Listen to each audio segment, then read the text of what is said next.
Resistance on that memorable stage 3 of the Tour of Poland when Remco attacked with 51.7 kilometres to go, and the peloton never saw him again. But Fulsang gave chase. Eddie Dunbar also gave chase. By that stage, of course, the Giro d'Italia winner Richard Carapaz had hit the ground, given himself a gash at the back of his left thigh, but we got a close-up of him on the podium this morning. He started the race this morning with a smile. I know it's a race he'd like to do well in. How can you see Carapaz doing, Steve? Yeah, again, I think it's his first big classic, so it'll be interesting. I think he's perhaps thinking about later on. He had that. Piccoli is off the front for the Israel Startup Nation team. In 2019, he got 2 stages overall in the Tour of the Gila in New Mexico, and second of the Tour of Utah, and here he is leading in Lombardia, the second monument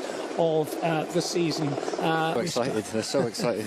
They're so excited. They filmed him for a couple of days doing his recon, and followed him, of course, up the Colme di Sormano, the Muro, and they said when he reached the top, very quietly, once the cameras were off, once the microphones were all put away, he said, if I've got these legs on Saturday, there isn't going to be much anyone can do about it now. What do you think of that? Confidence in a 20-year-old, but he's a phenomenon. I love it. Like you say, he's a phenomenon, so yes.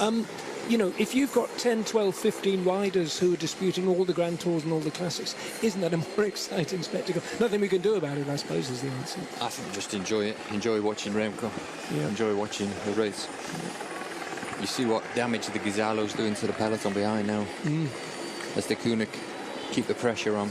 It starts off very steep, the Ghisallo climb, doesn't it? So once you're out of puff after the first kilometre at 10%. Yes, mentally, you know, you hit it and you come off the lake and it's almost feels like a bunch sprint into it, and it's 3.5k at 9%, and yeah, the power is very, very high, and you're thinking, oh my God, how can I do this? And then for 20 minutes, then the short down and then Sormano, but it eases off after 3.5k. There's almost like a false flat in the second part of the Ghisallo, and then before it kicks up again, 1.5k, a bit steeper at the top, 9.5%. But if you can sort of get over this first 3.5k, you can make it normally over Ghisallo. Jerry Roscoff it is who's giving chase to control the race, and they're just sort of sitting behind. So there's an interesting phenomenon when you look at the roll of honour of the Il Lombardia, and that is the number of times the race has been won twice in consecutive years. And I go back just as far as Joaquim Rodriguez, 2012-2013, a little bit further back, your former teammate, Philippe Gilbert, 2009-2010. Before him, Cunego won for 2 years. How he wins races, and he's a good quality, reliable rider, and Trek Segafredo seem, in terms of the quality of the team and the teamwork, seem to have stepped up a level this season, this half season. Yeah. Very aggressive in Milano, at Sanremo, Jacopo Mosca in good evidence in the Gran Piemonte, and Ciccone had the luxury of Vincenzo Nibali riding for him midweek. Got a glimpse into the peloton and how it's shrunk, you know, on this climb.